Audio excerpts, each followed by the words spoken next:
sports fans. Sorry for the delay, but today's Saturday. You know what time it is. Time for the Dirt and Dirt podcast.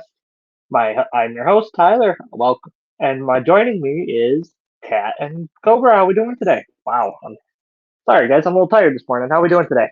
Morning, guys. You shouldn't be late, Tyler. You shouldn't be tired either, Jagoff. Yinzer, just because you run on anger and beer, it doesn't mean the rest of us do. Cat, Sorry about that, Tyler. I swear, next time. Sorry about that. I'll try to calm him down, but he's been raging about this ever since he was supposed. He was wanting you to be here last night, but you ended up being late. That's why we're doing this now. You know, that's all right. Shame him, everyone. Shame him. Shame. Anyway, all right. How about them Colorado Rockies in case to become the worst MLB team in IPL history? What's your guys' opinion on that? Did they fire their manager? They not as far as I'm aware. See, look. Go ahead, Kat. Continue. I feel like the Rockies. I feel like the Rockies don't know what to do next. Like, they're so bad, they don't know where to start, kind of thing. Was it they just get the whole entire 2024 a White Sox team? Right. I don't know. You want to know what the funny part is? Might be the worst team in baseball, but yet they have more fans in attendance than all of 2024 for Chicago. And listen.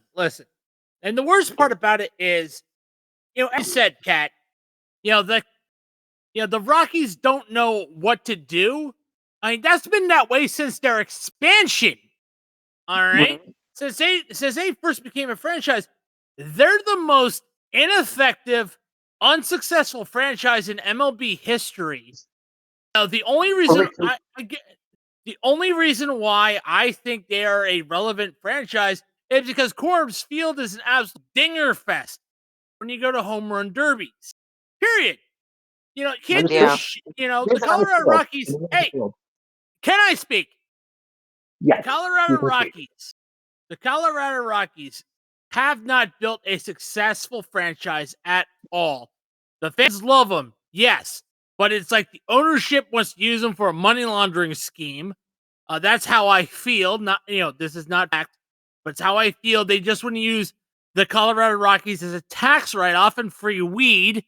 They want, they don't produce anything good as far as on-the-field product. All their star players fuck off somewhere else. The only one that didn't was Larry Walker, and they wasted his career. It's like, what do you do? What do you do if you are a player and you get an opportunity to get called up? You're in Colorado. You feel, Yeah. I don't know who runs the worst franchise here, the Pittsburgh Pirates or the Colorado Rockies, because it's clear to me that you're just a prospect farm and you're only here for about a couple years. Well, and if you start getting good, we'll trade you for more prospects. It's perpetual tire spinning, and it's pathetic. The Colorado Rockies need to be contracted. I swear. Take the White Sox and the Rockies, combine them together into a shit blender, and contract them. Period. Well, and they've been around since '93. And have only made the playoffs once. And one pennant. One pennant. One? Okay. I thought it was in two. 33 years. Pathetic. Their win-loss isn't terrible. It's a 459. It's not bad. But that's over 33 years. Right. I don't know if I'd go so far as to do the money laundering sentence, but it's pretty bad. Like it's very bad. There's only a handful of times they've gone over 500. And gosh, the past 5 years, that 2021, I believe. 2021 they were at a 466, but every other year has been under 400.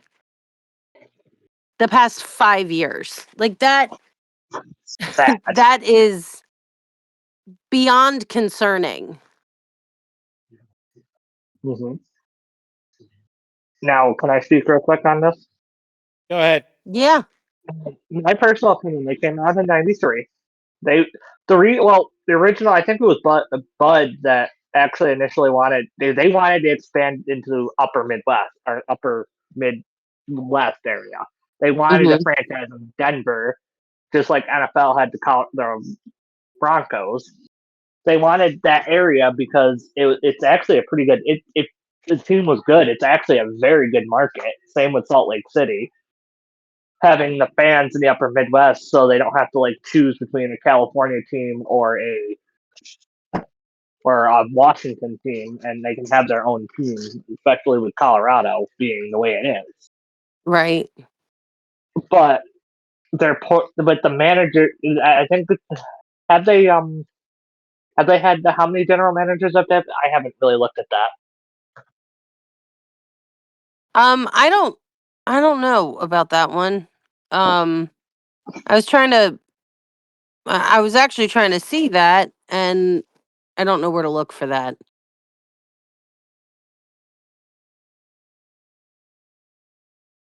And I was actually going to feed on to what Cobra said about the ownership. The Colorado Rockies make John Fisher look good, and that is saying something. Yes. John Fisher, of all people. And I'm sorry, Oakland fans, but Yeah. I don't like Yeah. praising that man, but he's a he's done better with the Athletics, even with screwing his fans over, than Colorado's done with their Yeah. entire 33 years history. The Okay, Colorado so Rockies, I hate to say it, the Colorado Rockies would do better with Jeffrey fucking Loria as their Oh owner. God! Oh God! okay, so hang on. I found their managers. We had Don Baylor, Jim Leyland for a year, Buddy Bell, Clint Hurdle, Jim Tracy, Walt Weiss, and Bud Black, and this year they have Warren Schaefer. One of the names I could tell you, I've never heard of. Bud Black, back then was a good manager, but And you they were know, still at a 450 yeah, for the 7 years, 8, I can't tell. It says 2017 to 2025, and then Warren Schaefer took over in 2025. So, I mean, again, so much of a team's success or failure goes to what's the front office doing. And it seems like their front office doesn't know what to do. that sounds about right. So I actually didn't catch this. I don't know if we actually even covered this, but they fired Bud Black like like a week and a half ago. okay, see, that wasn't even on my radar because it's the Rockies. Sorry. I agree. Same here. Sorry, Rockies fans. Anyway, sorry, When, when Joey, Commissioner but Over when Commissioner Overstreet gets in here, please apologize to him. Right, anyway, right. we got to move. We have a little bit constricted of time, so we got to move on. Now, this has been brewing social media since last night. Mets versus Dodgers. Max Muncy was called for a controversial obstruction call late in the game last night. causing the Mets to score. What's your Twice. guys' thoughts? Twice? Oh, it was twice. Yeah, you're right. Anyway, what's your guys' opinion on that? I think that we can't call interference on where a player is standing on the field. I think that's one of the most ridiculous things I have ever heard of. My little league players know how to watch their pitcher, regardless of whether or not someone is playing their position. Right. Like, this is probably the most ridiculous interference call I've ever seen. He wasn't stopping him from advancing or taking a lead. He wasn't stopping him from scoring even. Um he just walked up to the grass. Like, if you can't rely on your third base coach, if you can't rely on, cuz there were also other runners on the field. Like, Mm-hmm. you're going to tell me that major league players don't coordinate with each other when they're on the field? Again, my little league players do that. My little league players talk to each other and, like, they know what's going on.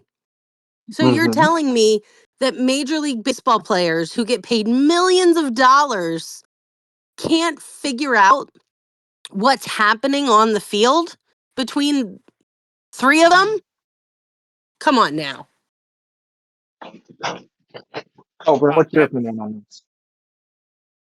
no, absolutely agree with Kat on this. This is T bullshit. You're telling Mm-hmm. me that major league ball players can't use hand signs, that they can't use they literally can't use signals to let the players know, hey, this is where we're gonna be going. This is where I need you here. I need you here. I need you here. It's not like you can't communicate, guys. Come on. Is this bush league shit? And you You know, literally have a coach standing next to you. yeah. Yeah. And the coach can't communicate? The absolute fuck. You I know, think I think that kind of an interference call opens up a can of worms that will spread like wildfire. And Mm-hmm. so many managers are going to start going, "Oh, that's interference. That's interference." And that is the kind of bullshit that ruins the game of baseball. 100%. Also, with And 100%. the then, pitch clock, like with the pitch clock, it's not like the pitchers have unlimited time to stand there and bullshit and do crap to the ball anymore. That runner on third should have known by then, because he was up to bat and he was on first, second, and then third base. You're telling me you can't read a pitcher in all of those pitches? No, you shouldn't be playing Major League Baseball if that's the case.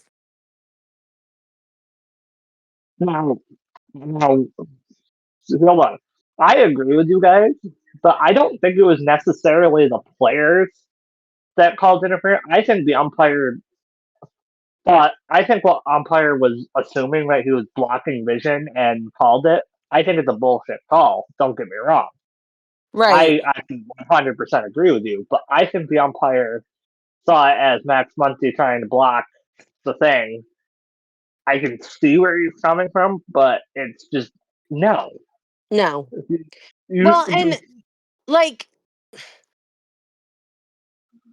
I'm not saying it was a player that called it, but what I am saying is, like, why are we making these calls when these are major league baseball players?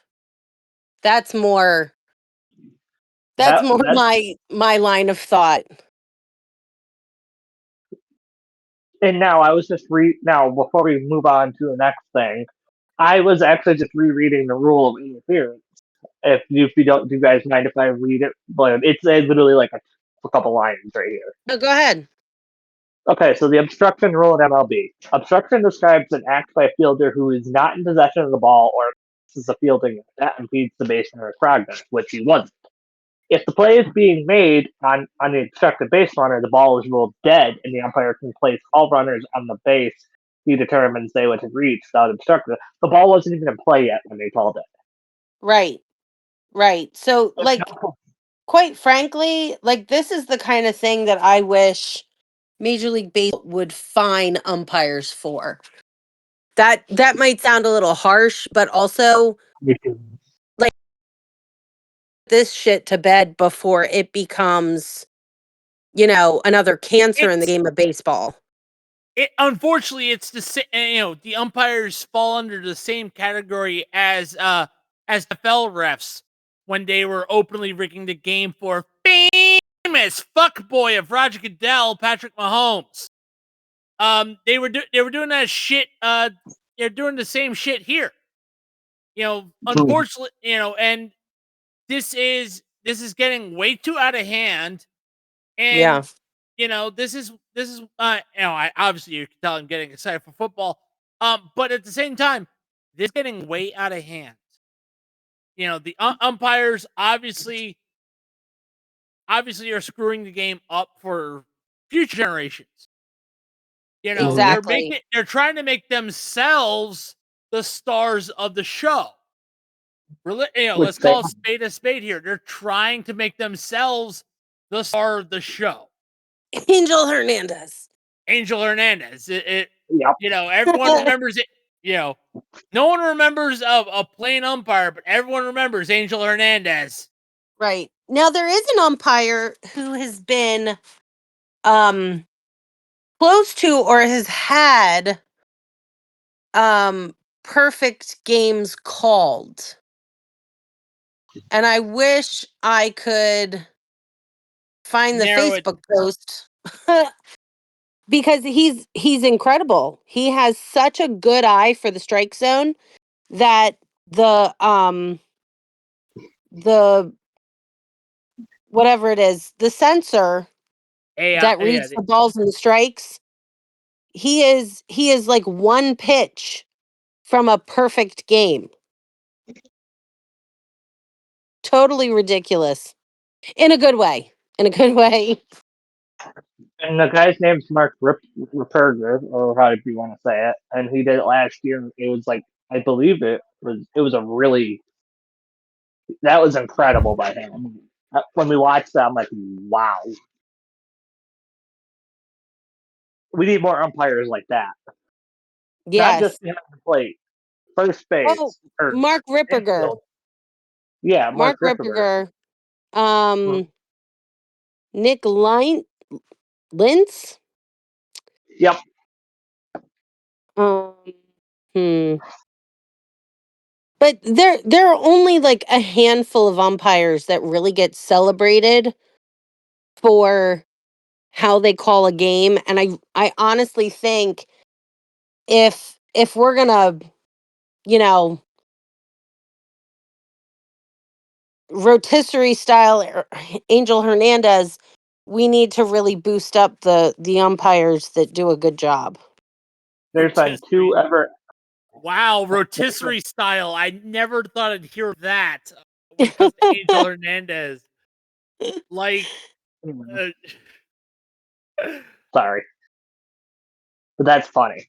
Anyway, there's only been two umpires that have called perfect games. One was Mark Ripperger, and the other one was Pat Hoberg in the 2022 World Series. I mean, that's the kind of stuff we need. It really is.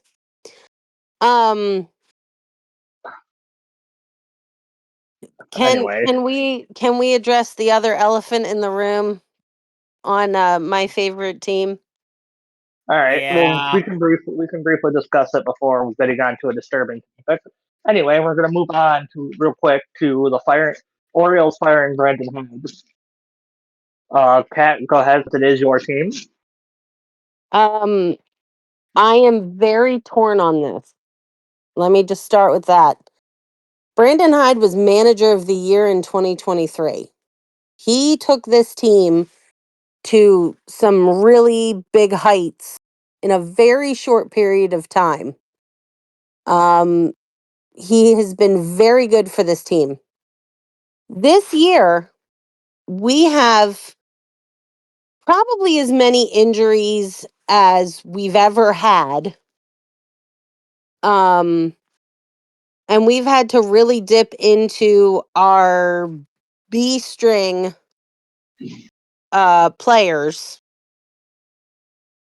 And the front office didn't do much by way of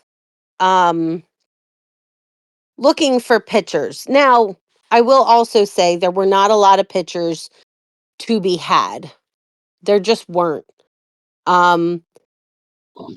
I feel like a lot of teams wanted to get rid of their mediocre pitchers, and a lot of teams kept their aces. I just don't feel like there were a lot of pitchers to go get. We have some crazy hitters in our roster right now that are not performing. That's really been the issue this year. We've got injuries and we've got a lot of guys who are underperforming. Now, do I think Brandon Hyde can control when the players are underperforming?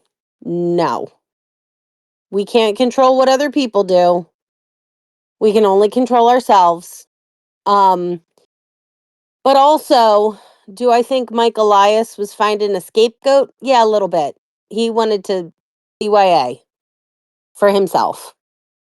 I don't think the front office did everything they could to support the team this year.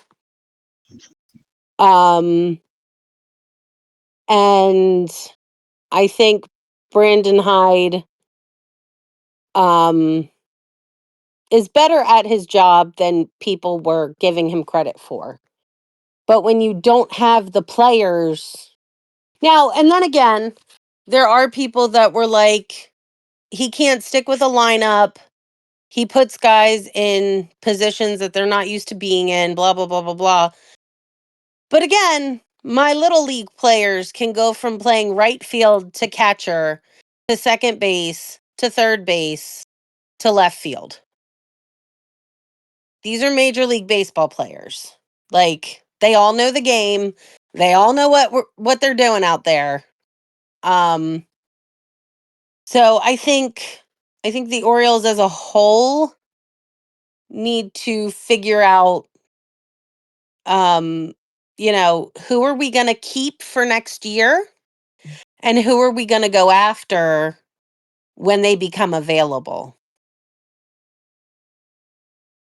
Baseball, simple game. You throw the ball, you hit the ball, you catch the ball. Right.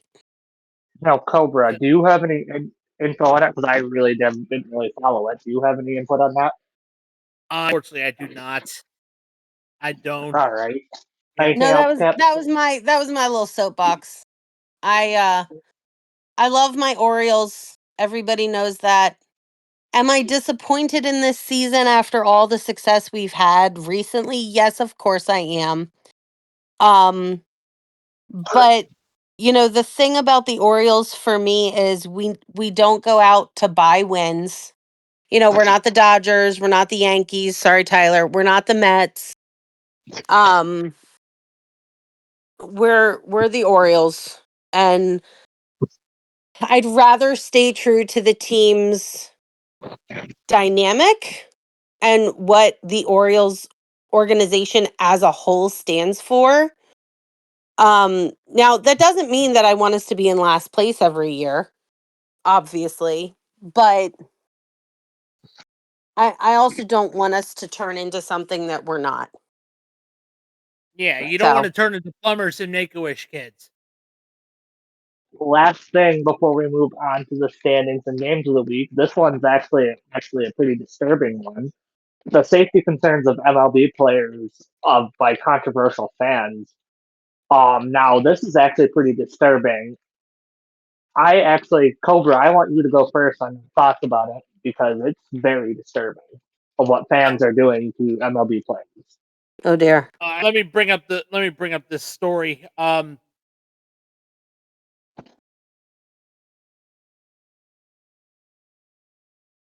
there are fans, like I'm an Orioles fan.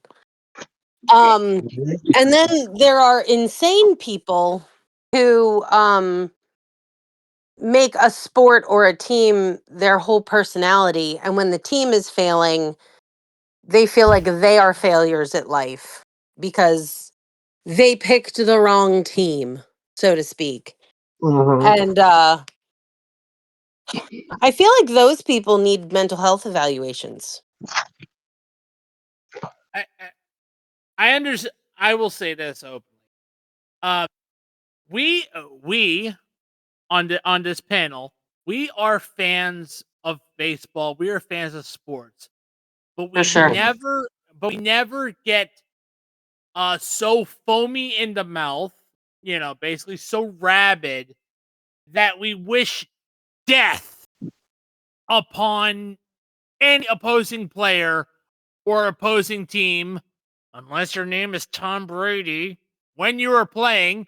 But and I mean, primarily I didn't wish death on you, Tom Brady. I just wished your legs would actually break.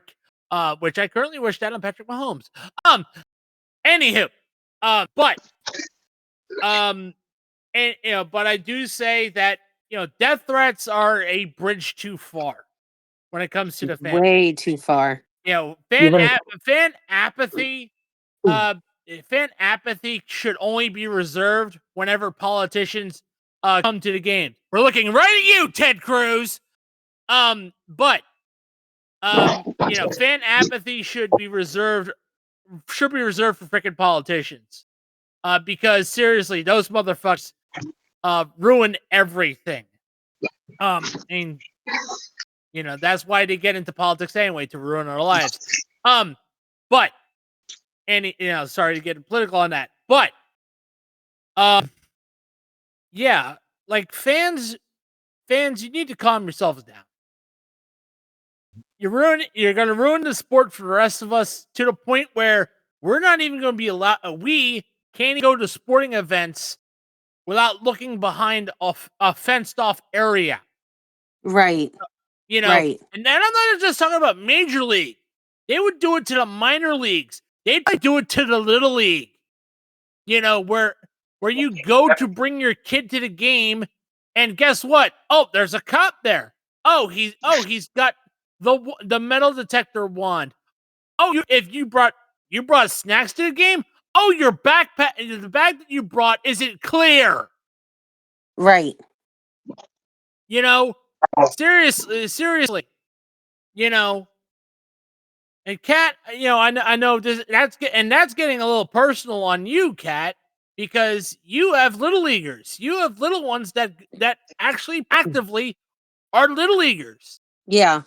And honestly, the way that Major League Baseball has changed over the years really made me not want to watch Major League Baseball with my kids. So like they don't have a favorite baseball player because there hasn't really been a player that I feel like I want my kids emanating. I mean, they know more about the banana ball players than they know about the MLB players. And and I will say about this fan of bananas, my dad actually had fun at that game. My dad actively had fun. Yeah. I mean, He's they sold out an 81,000 seat stadium. He believed that. He actively could not believe that. That it was sold out. The really cool thing about the Savannah Bananas is that they don't take themselves seriously. Whereas Major League Baseball players think that they are the only serious way to play baseball. And again, that also goes back to the front office. That also goes back to who the owners are. It goes back to, why do these owners have a baseball team? Yeah. And for some of them, it's a hobby. Like horse racing got too expensive, so they went to Major League Baseball.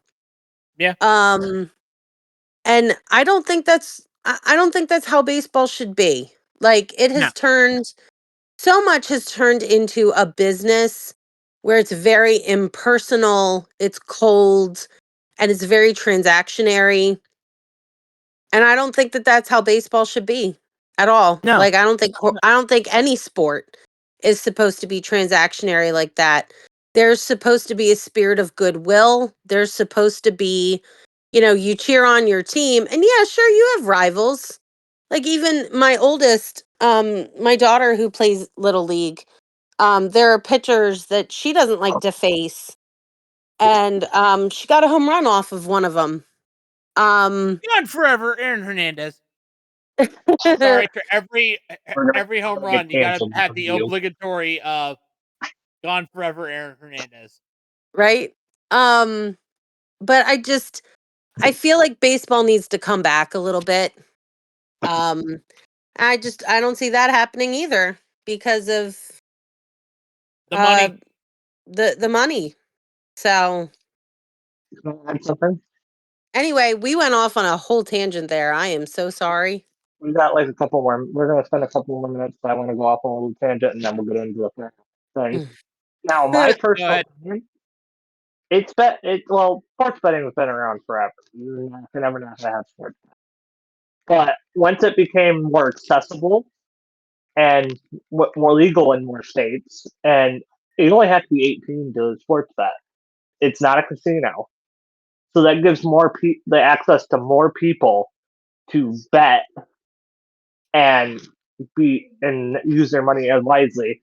I personally think this sports betting has ruined not only just MLB, NFL, NBA, NHL, you name it. It ruined all the sports.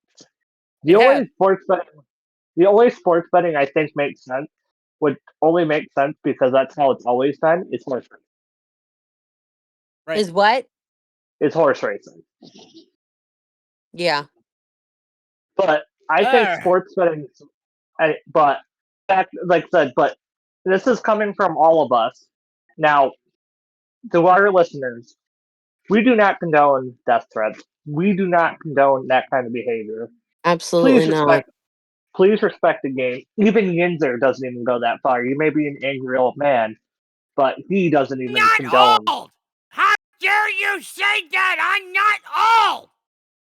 Ah! Anyway, Yinzer, but I was telling you that you would agree with us that death threats are bad. Yeah. Yeah. Even though I hate those damn rat birds, there's death on the motherfucker. Don't Anyway, do that, you fucking See, idiot. even Yinzer has some class. Well done, Yinzer. the thing Thanks, rat is like bird. Go back where you this. belong now. Now, this Fuck. we will. I talk. All of us want to say one thing before we move on to our standings.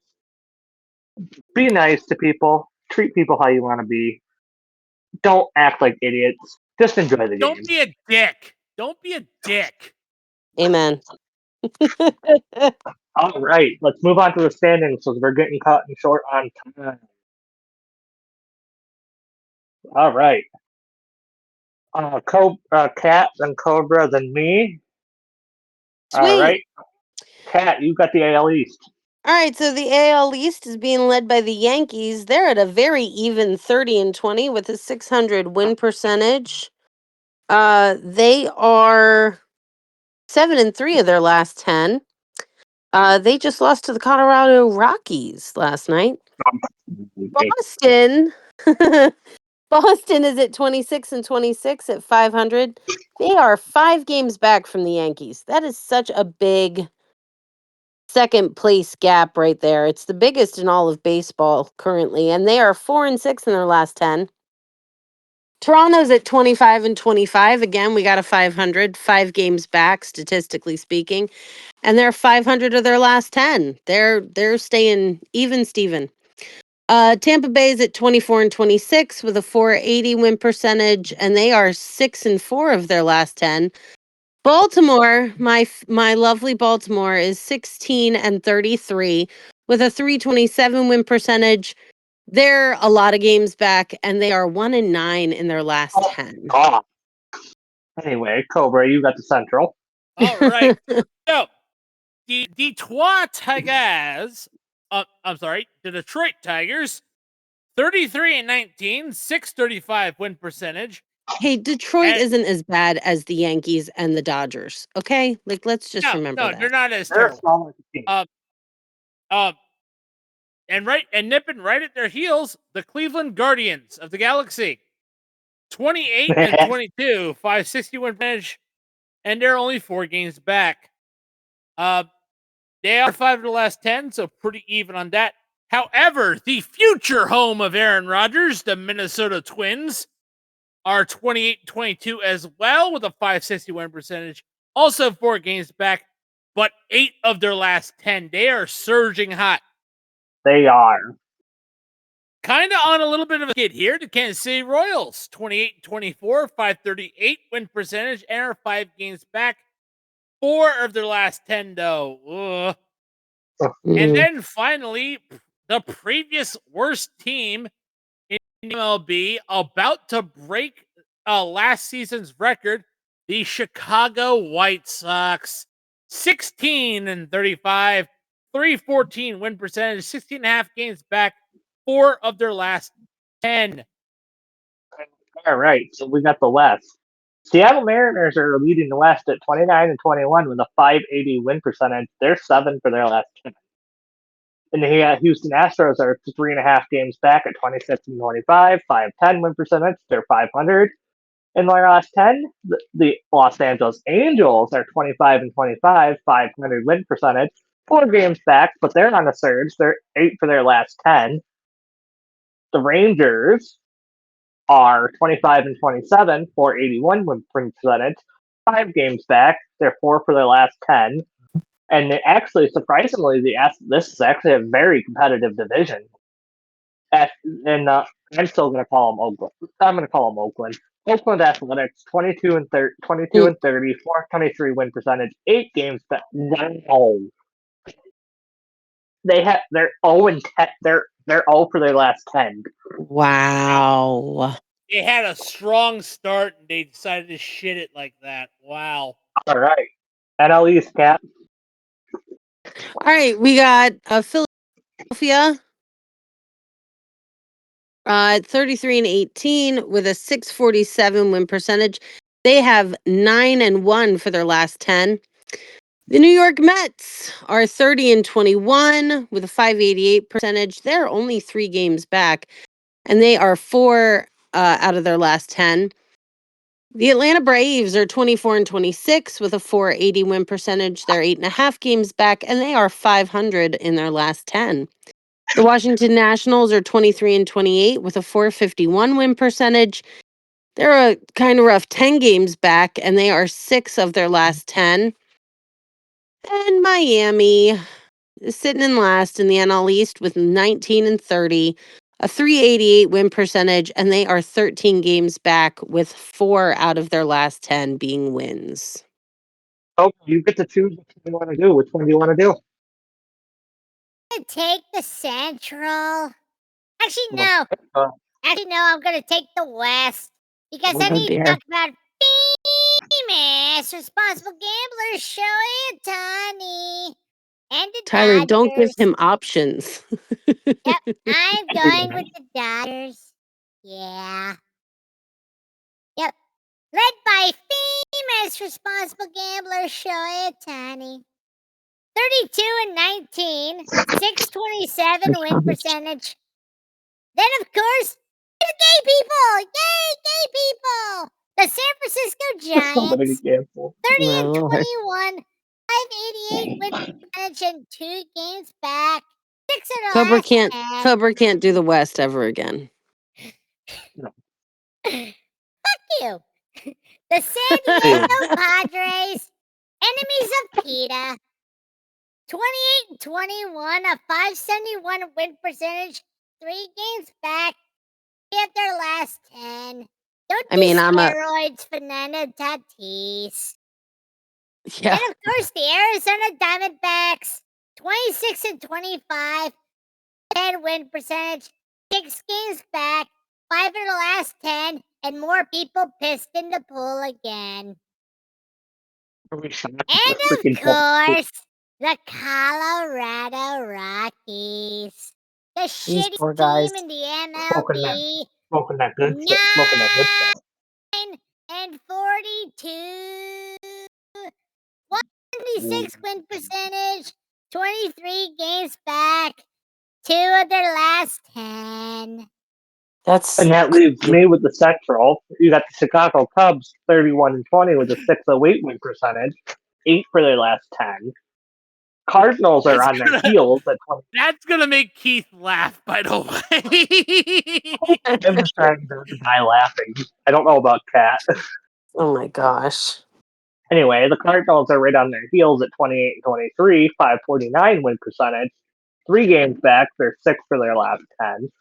The Cincinnati Reds are 25-27, 481 win percentage, 6.5 games back. They're 500 in the last 10. The Brewers, also at 25-27, 481 percentage, 6.5 games back, are also 5 for their last 10. And the Pittsburgh Pirates, Ginter, I will beat you with this.